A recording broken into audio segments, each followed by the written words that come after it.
කැලණිය සරසවිය සොඳුරු සිනහවෙන් පිරි ආදරණීය ගුරුතුමා ජ්‍යෙෂ්ඨ කතිකාචාර්ය ආචාර්ය ගයන්ත මගේ ආදරණීය මිත්‍රයාගේ හදිස්සි වියෝවෙන් රටම කම්පා වුණා. හැමෝම හිතුවේ පුංචි පැටව තුන්දෙනාත් එක්ක සොඳුරු විදියට ගත කරපු ආදරණීය පවුලකට ඇයි මෙහෙම විපතක් වුණේ කියලා. ගොඩක් දෙනෙක් හිත හදාගත්තා. කමක් නැහැ අම්මා ඉන්නවනේ කියලා. දෙයනේ ඒ අම්මත් රෝහලේ දැඩි සත්කාරයකගේ ජීවිතයත් එක්ක පොරබදලා අවසානයේ ගයන්ත ගිය තැනටම යන්න ගියා. මේ පුවත දැනගත්ත හැම කෙනෙක්ගෙම විදුලි සැර වැදුනා වගේ හදවත කම්පනයටපත් වුණා.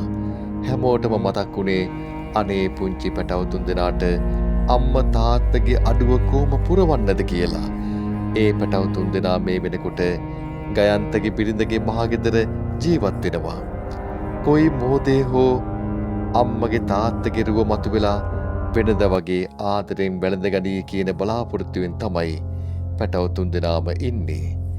ඒත් මේ අහිමිවීම කොහොම තේරුම් කරන්නද? ගයන්තගේ ජීවිතේ මම දැක්ක සුවිශේෂීම දේ තමයි හැම දවසක්ම ඔහුට විශේෂයි. හොඳින් අඳින්න පළඳින්න ලස්සනට ඉන්න ගොඩක් ප්‍රිය කළා.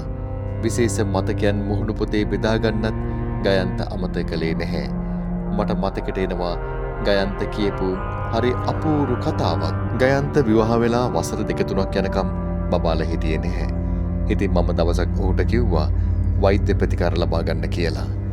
එවිට ඔහු hina වෙලා කිව්වේ අපි ළඟට එන්න ගොඩක් පින තියෙන්න ඕන.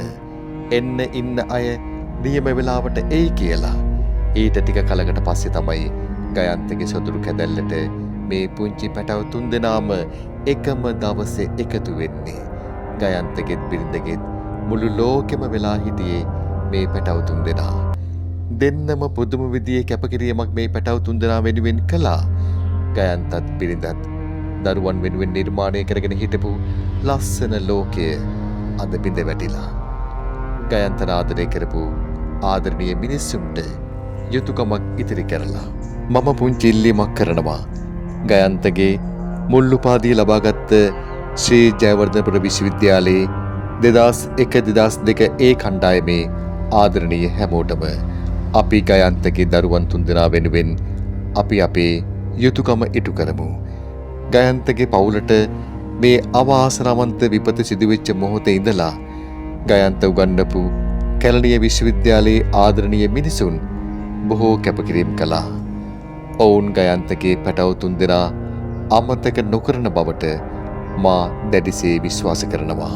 ගයන්තගේ බිරිඳත් මෙලව හැර ගිය බව දැනගෙන මගේ මිත්‍රෙක් මට කතා කරලා කිව්වේ අනේ මට පුළුවන් නම් එක දරුපැටියෙක් හදාගන්න මම මගේ පණ වගේ රැක ගන්නවා කියලා.